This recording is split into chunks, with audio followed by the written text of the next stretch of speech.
This video is brought to you by BetUS Sportsbook and Casino.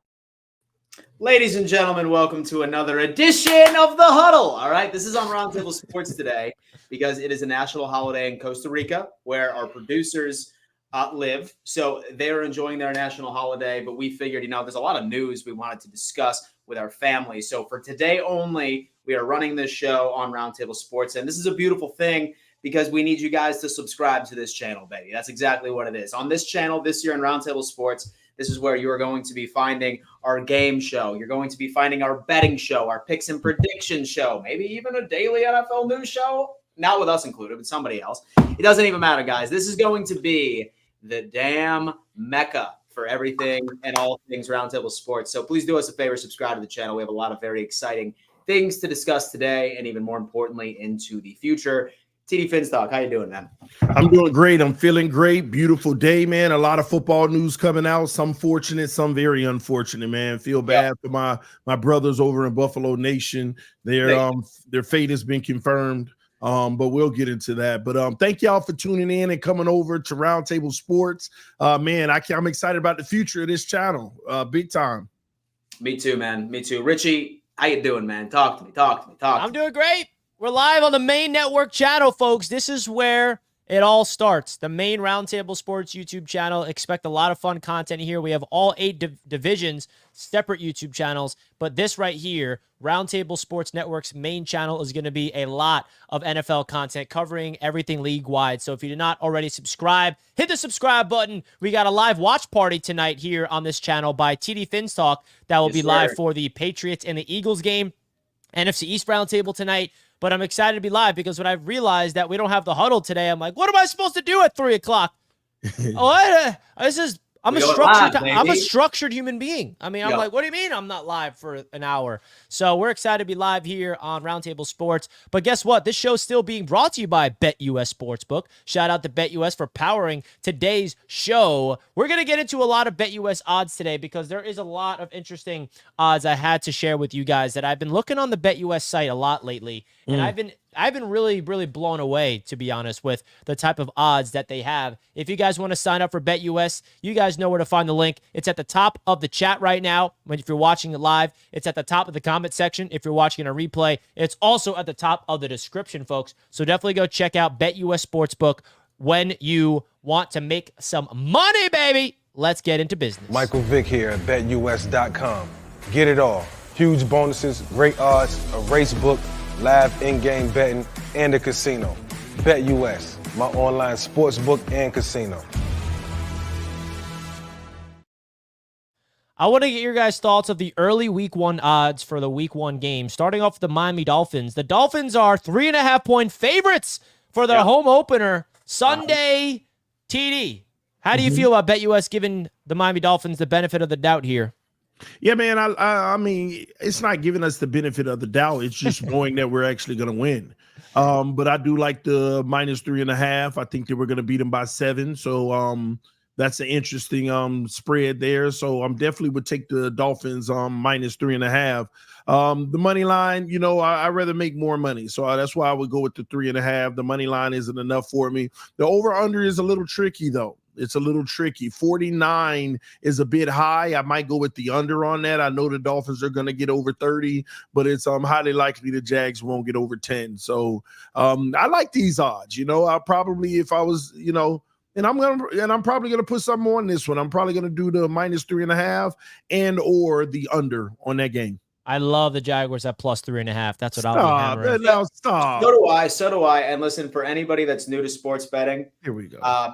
Typically, the home team always ends up getting an automatic 3 points for any sort of point spread due to home field advantage by itself. I'm not saying the Dolphins will lose this game, but I do think this game is going to be a hell of a lot closer than people anticipate, especially with their question marks at the defensive line by itself. I could see this being a huge game for Travis Etienne, but we shall see. Buffalo Bills take a +3.5. Buffalo Bills home opener. 6-point favorites against the Arizona Cardinals. Ooh, you better win that one, Dan. Oh, yeah. Yeah. Listen, man, I'm feeling very confident about this. I mean, you look at Kyler Murray has not played a meaningful snap all preseason. There's going to be some rust in that overall situation. You have a rookie wide receiver, obviously. He is, very impressive, but he's still a rookie.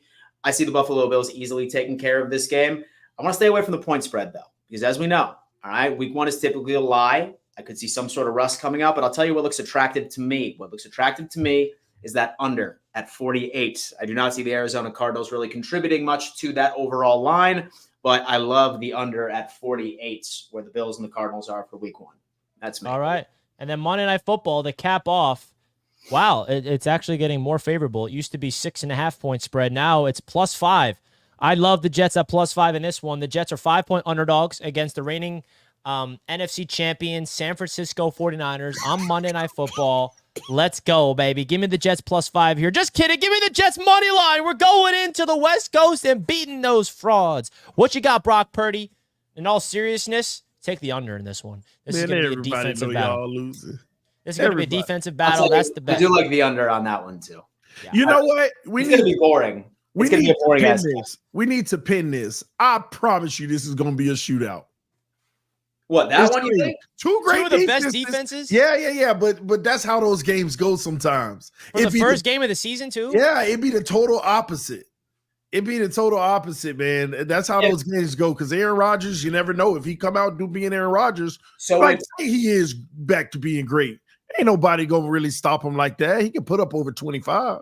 So would your mind – all right. So would your mind change at all if Brandon Ayuk ends up getting shipped off to the Steelers? Yeah. Would it still? It would change, but that would tell me the Jets probably gonna win the game then. See what I like about it is that I think both of those teams are going to be pretty heavily run intensive. So I could see like a lot of time of possession being chewed per drive per team. I like the under, but if TD, hey, listen, y'all choose whatever you think. That's the beauty of it. Week 1's right around the corner. It's the most obvious, right? That's an under game. Those are the ones that's always go the over, right? 35, 33 Vegas always final. wins, folks. Books always win. Remember, they always win. Until they don't, baby. And that's always a good thing. All right, guys, listen, we have a hell of a show for you today.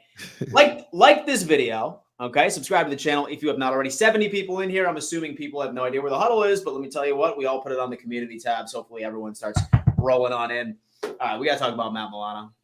Okay, we have to talk about Matt Milano. Folks, it is true. I was a little bit worried a couple of days ago where he was being looked at on the sideline. I saw him do a push-up. I was like, a torn bicep? No way. That animal's not going to be able to do a push-up with a torn bicep. Well, I was wrong. He has a torn bicep, and he is officially out indefinitely. Some are saying that there is a good chance that we could see him again in December. It sucks, right? I mean, he was recovering from that leg injury last year. Thank God we ended up having the arrival of Bernard, who played very, very well at the middle linebacker position. It sucks, man. It definitely really does. We saw Dorian Williams, who is next up in as the depth chart. He actually was getting looked at during joint practice at Bills and Steelers practice today. So once again, that injury bug just is not shaking away from the Buffalo Bills. I'll tell you what, I do like putting things into perspective. A couple of things. When Matt Milano was out last year, the Buffalo Bills went 8-4 without him, and they typically started running a lot of dime packages where you had 3 safeties in there, and a lot of the times Terrell Bernard was the only linebacker out on the field. I do see Dorian Williams. He is progressing very well. He's solid in pass coverage. He showed flashes last year. He's been impressing in camp. So at the end of the day, it sucks. It's been happening to everybody. I was very pissed when I saw Matt Milano go down just because I wanted to see the tandem. I genuinely believe they would have been the best linebacker tandem in the NFL together by itself this year. But unfortunately, we're not going to be able to see that. And Richie, I'm not going to be able to prove Richie wrong because we're not going to see Matt Milano until December. And at that point, are we going to see another Von Miller situation where he comes back in December? Oh, yeah, we're great. And then he just gets cooked because he's absolutely, rusty. Here's another thing which is interesting. You know what, Dan? I'm going to let that slide what you just said because he. Yeah. Let him cope. Let him cope. I'm not going to let him cope with the reality. Totally would have been the best linebacker duo in the NFL. Totally. It's definitely debatable. But here's one thing as well. Bills fans, listen, if we have to think about it from this perspective right now, I think that there is a world right now where Matt Milano ends up getting released from the Buffalo Bills next offseason. His contract has no guarantees next year. This was his final year of guarantees. we would save $9 million toward the cap space for additional spending. The way that happens is if Dorian Williams goes out there and you plug and play him and we see no difference in linebacker production. Unfortunately, this might be the last time we see Matt Milano in a Bills uniform, depending on how Dorian Williams looks this year. So it sucks, but that's the name of the business. It is what it is. All we can do is just cross our fingers and hope that that was the last of the injuries that we will see for the remainder of the year. What you got on it, TD? Looks like he'll be a Dolphin next year if that's the case. That's yeah. Dude. He's gonna go to Miami afterwards, probably. I don't know.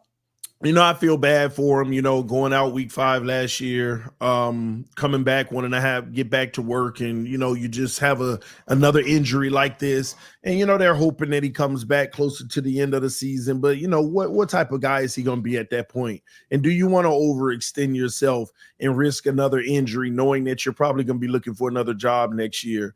It's just, bad news for him, bad news for the Buffalo Bills. Listen, those guys got to step up and at the linebacking core for the Bills. At least you have some experience of operating without him last year. So at least you know what life is without him, which means y'all absolutely were terrible. All right. You weren't good anyway. Your linebacking core is starting to fade. First, your safeties are gone. Now you're digging into your corners, and now your linebackers. That defense, the Buffalo Bills defense of old, is coming to an end, ladies and gentlemen. Now the offense is going to have to lead the way, but without Stephon Diggs, y'all going to have a rude awakening this year. Too many fronts that y'all trying to reset and get younger, but guys take time to develop. Guys take time to become the great players that you had. Okay, we're going to sit here and say that whoever's replacing Milano is better than him just off rip. No, that's not the case. You got guys that got to develop. The guys you lost in the secondary, they're not better than the guys you lost. They got to develop. So listen, Bills, y'all in a rebuild and y'all don't even know it. We have 9 returning starters. From 9 returning starters, and half of them ain't all that. So let's just be honest here, Dan. Wins confirmed today, ladies and gentlemen. Don't worry about it, Richie. What you got? I mean, my condolences. This is not what you want to see. You don't want to see your best defensive player go down before the season even begins. I mean, I kind of know how it feels. 4 years ago, we had Carl Lawson, go down before the season started. It's just such a gut-wrenching feeling.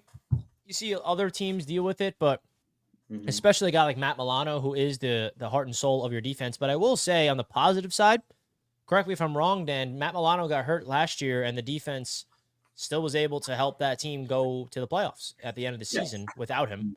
So they have experience. It's not like they don't have experience of playing football without Matt Milano as a defense. So I think last year's experience from that Bills defense to be successful without him is really going to help out their mindset of the loss and like not letting this be so detrimental to the locker room.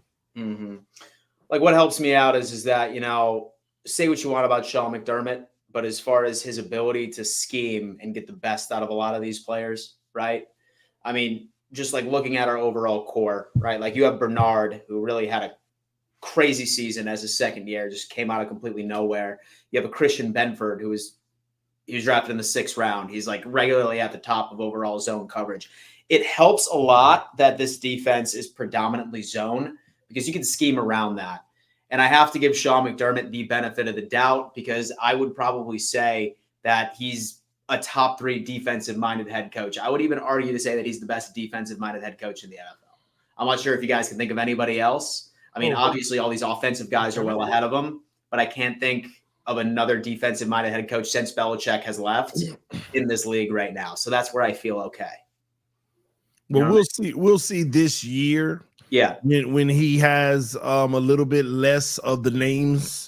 We'll see how he operates with some of these younger guys. If he is able to still clock in the top 10 defense, even if they're 10th, that's impressive. Yeah.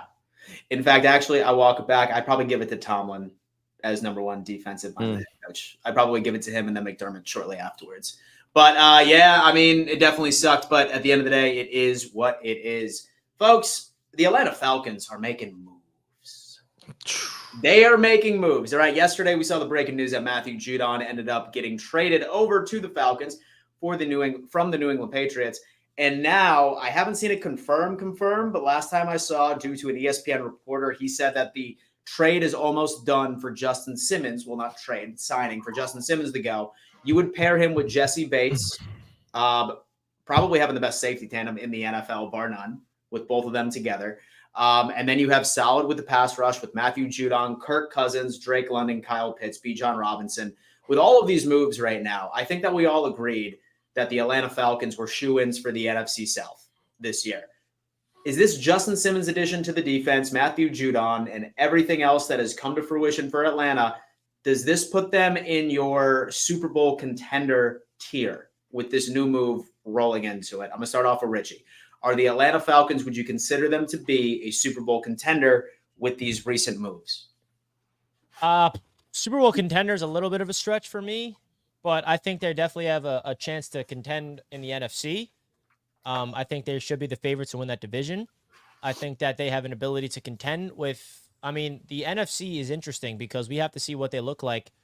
Like, there's a lot of teams that need to get better. I'm expecting the Packers to be a lot better. The Bears could be a better football team this season. Mm-hmm. There's a lot of teams that can go from like last to first this year. And I think the Falcons are one of those squads where like, we're just a quarterback away. We got the weapons. We got Robinson. We got Drake London. We got Pitts. And now we got Kirk Cousins with a really good run game and a really good offensive line. Their defense is pretty stout. And now you add in a premier pass rusher, Matthew Judon. That's definitely a thing where you look at what Matthew Judon brings. They're definitely one of those teams in the NFC to watch out for. If Kirk Cousins can stay healthy, and even if he doesn't, they got a promising rookie quarterback that's ready to go, and Michael Penix that I think can help them win immediately. So this is definitely a great move if you're Atlanta. A third-round pick to get a premier pass rusher like a Matthew Judon. I think it's a home run for Atlanta. If you're a Falcons fan, you should be very, very excited because you have every reason to be the favorites to win that division, even though I still am not sleeping on the Tampa Bay Buccaneers. I think that's a team that people are still forgetting about what they did last year. They have a very good roster, and what Baker Mayfield did last year, I think he's going to do it again, if not better. So that's what I'm looking at from the NFC South's perspective. Panthers are an interesting team. The Saints, can't sleep on them either. They were like middle of the road last year. Can they show some signs of improvement? We shall see. So this is a big-time addition for the Atlanta Falcons, but it's more about the loss of the Patriots for me. Ha-ha. Well, folks, one thing I can say is that I'm looking at this Falcons schedule right now, and I see 8 games at 1 o'clock. And we all know that Kirk Cousins is deadly at 1 o'clock. All right, so we can chalk that up as 7-1. 7-1 for Kirk Cousins. 8-0. Maybe 8-0. We all know that Kirk Cousins is the best quarterback in the league at 1 o'clock games. All right, that's it. So who knows? Who knows, man? Maybe the Atlanta Falcons have entered into the conversation. What did Jesse even say? Dan looking like a reverse Tiger Woods. Wow. Okay. Thank you. Thank you. Great golfer. I wish I could golf like him. TD, what do you got, man? Are the Falcons considered a Super Bowl contender? Talk to me. They're currently loaded. They are loaded. They're currently loaded. And this is a different kind of loaded because you got a quarterback who can steer the ship. Let me tell you what makes Atlanta deadly now. Before these 2 moves, I could care less because I knew they were going to put points up, but they were going to struggle on defense. I knew that. Now that's a different story. First of all, they're going into the season with the 6th ranked offensive line in the entire NFL. A lot of people don't know that. They got all 5 of their starters. I didn't even know that. Yeah, they got all 5 of the starters returning. Young guy broke out last year. His name started with a D, Drew or something like that. He was the 3rd highest run blocking player in the entire NFL. Then you look at Chris Lindstrom coming back as well, which was the highest graded guard in the NFL. Because I was looking at guys you could potentially trade for that could replace Robert Hunt. And that was one that came up, but I was like, we ain't gonna be able to afford him. He's the best guard in the NFL, highest rated. And when you look at that entire O-line, they're gonna have their 2nd year together as a stronger unit. So they'll probably be higher than 6th. That's just where they ended up and what they're coming into this year, projected to be the 6th best. They have a great run blocking situation right now. They got pass protection for Kirk Cousins, something he never had because he's the most beat up quarterback in the NFL taking hits. Okay. You mirror that with a few weapons with Pitts and those guys, Kirk Cousins is going to make something happen.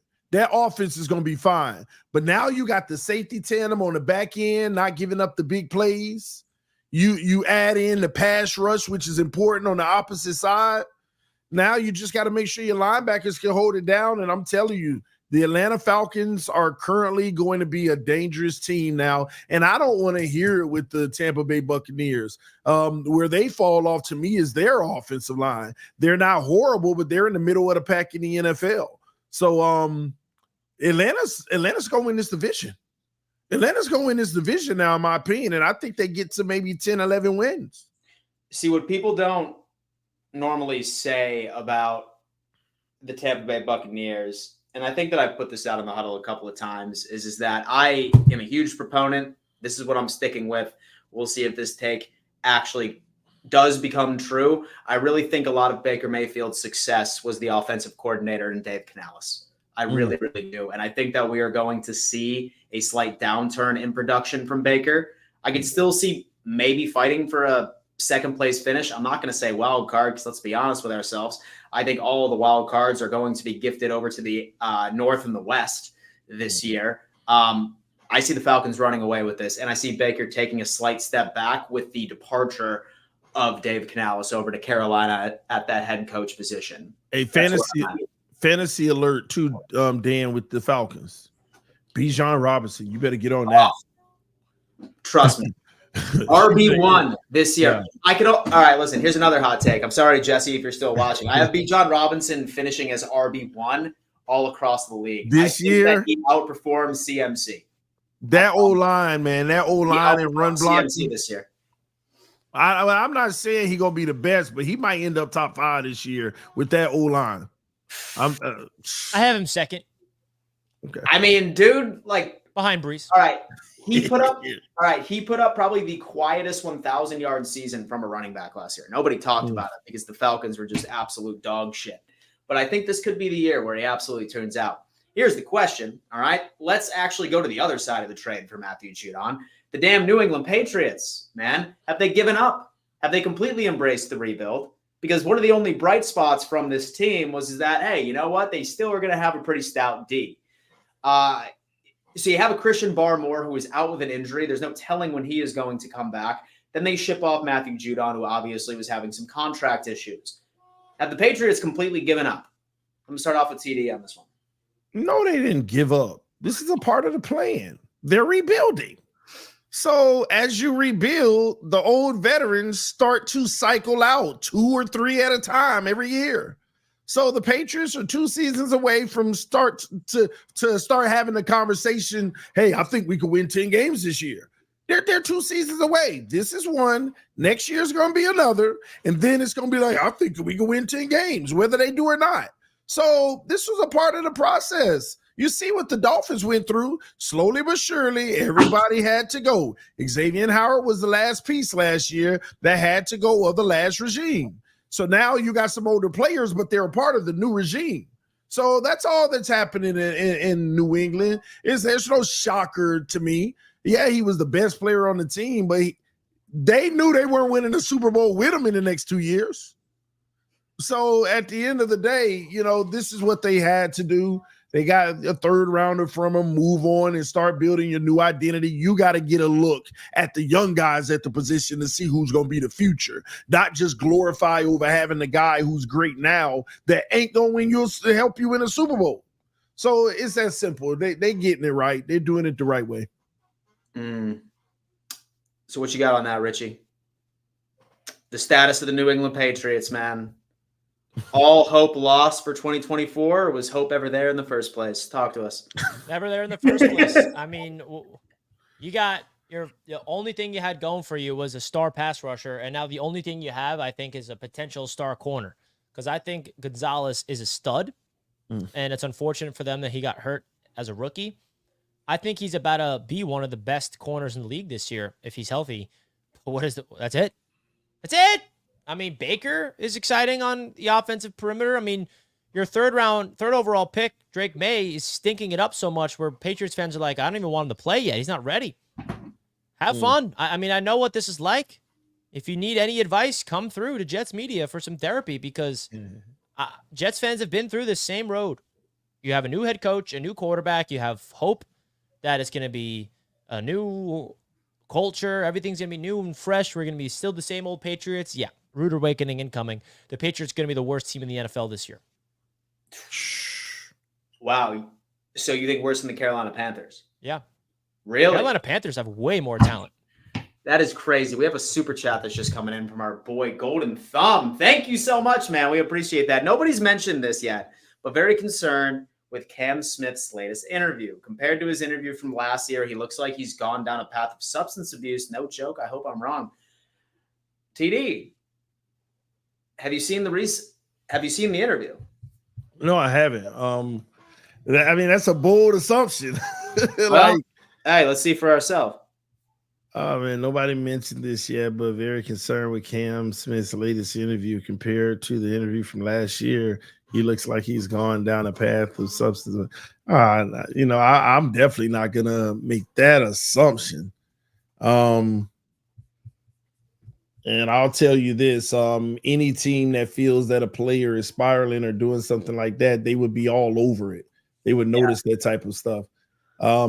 But I could see where your mind may start making you think that could be possible because of his status in the league, his performance. Maybe it's a lot on his shoulders right now. He's not living up to the expectations. But I'm gonna reserve that and say that's a very big assumption. I'm not even gonna think that way for the man. So we appreciate the generosity, though, man. Sincerely. Yeah. Thank you for the $10, man. Really do appreciate it. Hey, what happened to BetUS? Well, guys, listen. So our producers are located in Costa Rica, and it is currently a national holiday over there. So our producers have the day off. So we figured, we were like, you know what? We're just going to come on and talk to the people. If you guys are just discovering this show, it's normally on BetUS TV. Okay, it is a show Monday through Friday at 3 p.m. EST where we break down all of the live breaking NFL news, rumors, etc., and really just talk ball with the boys.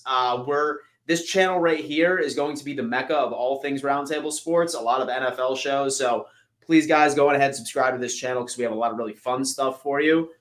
Maybe we'll even release some sort of NFL news show, a daily one over here. Obviously not with us three, but maybe some other reps from the network in general.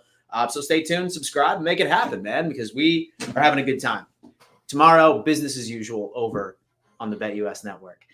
All right, next up, Patriots, Eagles face off tonight. From what I understand, it sounds like Drake May is actually going to be seeing significant more playing time. All right, boys, all three of us were no strangers to the fact that we think Drake May was the wrong decision from the jump. What do you need to see from Drake May tonight to give you a little bit more hope that this kid might develop faster than we initially anticipated? Talk to me, Richie. The Drake May show. What do you got to see from this young man, bro? Simple. When you look at a young quarterback, what you want to look for is his confidence level, his anticipation, his footwork in the pocket. Is it like antsy? His internal clock is sped up. All those things kind of separate yourself as a young quarterback. Like Jaden Daniels, for example, who, by the way, we got to talk about, lit up the Miami Dolphins today in practice. Oh, I didn't know that. Stop. Oh, yeah. Stop. 5 touchdowns in the red zone drills. 5 straight touchdowns. You know what Jaden Daniels did against the Jets in joint practice? Nada. Just saying. Watch out, team. Man, don't listen to this man. What do you mean don't listen to this man? I literally You let a rookie cook you like that, man? You let a rookie absolutely scorch earth your defense. Jaden Daniels went into Miami and showed up. That's a rookie quarterback that is going to have a good season this year. Jaden Daniels is my rookie quarterback. Caleb Williams is like the star. It's the easy to root for him. It's the easy guy to be like he's the best. I still think Caleb Williams will be better than Daniels, but I think Jaden Daniels is going to go scorched earth this year. All right. So quarterback Jaden Daniels is cooking the Dolphins defense right now in red zone drills. He threw 5 touchdowns, and 2 of those touchdowns were to Terry McLaurin, one of them beating Kendall Fuller. Oh, man. You got a rookie doing that to you. Another practice. What about? We don't want to hear the song, Dan. We're going to copyright. Oh, yeah. Oh, hey, by the way, were we actually last night or no? Nah, we're good. Thank God, man. We're good. I was just trying to look for a clip. I'll be honest. Okay, I'll be honest. based off of what I was told today, he cooked the defense. He did. He's a stud. He's good. I mean he wasn't cooking Ramsey, but anyway, he cooked the backups, the guys fighting for the team.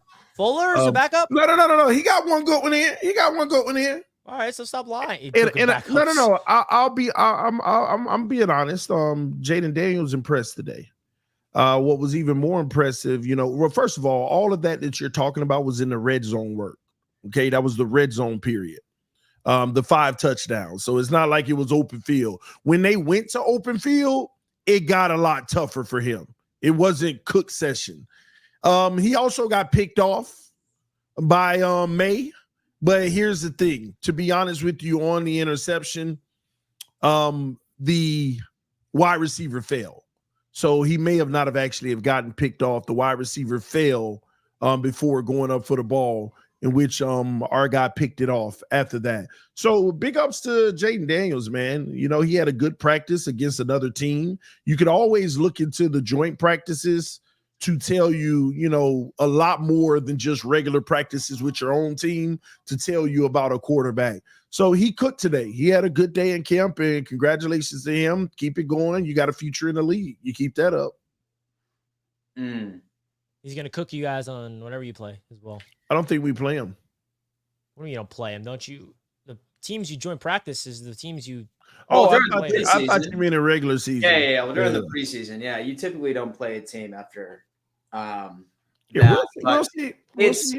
It's interesting that we're hearing this from Jaden Daniels, because it started off by hearing that interview from Sauce Gardner where he said, "Hey man, so that kid's going to be good," something like that, right? And then now, second joint practice, second preseason, we're hearing more glowing reviews. I feel like a lot of people, and listen, I'm still very much on the Caleb Williams train. I still think that he is about to be the best rookie that comes out of this class. But, dude, I wouldn't be surprised if Jaden Daniels is right by him, right next to him, as far as a battle for the Rookie of the Year. I don't think this Rookie of the Year is going to be a shoo-in this year, folks. I think it's going to be between Caleb and Jaden, and I think the statistics are about to be exceptionally close. A very small margin in between it. What about Marvin Harrison? What if he goes nuclear? Marvin Harrison could go nuclear too. I mean, he's really their only option, really, at the end of the day. The Commanders? No, we're talking about Marvin Harrison Jr. on the Cardinals. Oh, okay. Maybe Greg Dortch or something like that. And they're Greg Dortch, former Jet, baby. Dortch, man. Yeah, dude, he's doing his thing. And then that tight end McBride, who everyone's super high on as well. Yeah, dude. Yeah, I think Marvin Harrison and Kyler, man, they might have a historic day in week 1. Who do they play? A historic day in week 1? Yeah, who they play in week 1? Please. It's the Buffalo Bills. Y'all play? Oh, damn, man. Man, I feel bad for y'all, man. There are so many question marks about their defense. So many question marks about their wide receiver outside of a rookie who's going into it. I am not concerned. 0-2. I am not concerned about this Buffalo Bills It's going to team. be tough for me because I have a concert I'm going to during the Thursday night game between the Bills and the Dolphins. I ain't gonna lie. I'm thinking about just going down there, man. I'm so pumped up for that game. Oh, you want to go? This is our breakthrough game. If the Dolphins just win this game, I know we win in the Super Bowl. If we lose, I'm gonna be depressed in the likes you've never seen. Impressed in the likes you've never seen. Because that's a game where it means a lot to me. It tells me, are we ready? Because I don't want to hear it was one game. I don't want to hear it. Listen, that game is everything. Thursday night, both teams on a short week. Buffalo, the one that's traveling, which is worse for them. We can't lose that game. And they depleted, and they probably only winning 6 games. We can't be one of those 6. Well, hey, you know what, man? You basing a win against the Buffalo Bills, a team that you predict to win 6 games this year, as in for sure you're making it to the Super Bowl, is wild logic, but I love it. Jet it out, $2. After today, the Jets are sweeping the damn division. Let's go, Jet it out. He's going the full sweeping, baby. No one can guard Garrett Wilson there, dude. Richie, you know what? You on this Garrett Wilson high. He's a great receiver, but stop. Okay? Stop. It's Not so what? funny they keep trying to show all these Garrett Wilson highlights like he's about to be the MVP candidate type year. Man, Wait for it. Wait for it. Garrett Wilson is literally unguardable. Two Man, back-to-back joint had- practices where the guy was literally unguardable. You can't guard the man. And I love that you're sleeping on him, bro. You have no respect for Garrett Wilson. My breaking news, by the way. No way. It's official. Justin Ian Simmons is an Rappaport. Atlanta Falcon. Yep, Ian Rappaport. Justin Simmons is signing with the Falcons. Folks, Yep. What? It was between the Falcons and the Saints. It is officially official now. Former Broncos perennial Pro Bowl safety Justin Simmons is signing with the Falcons. The top free agent visited Atlanta and the Saints.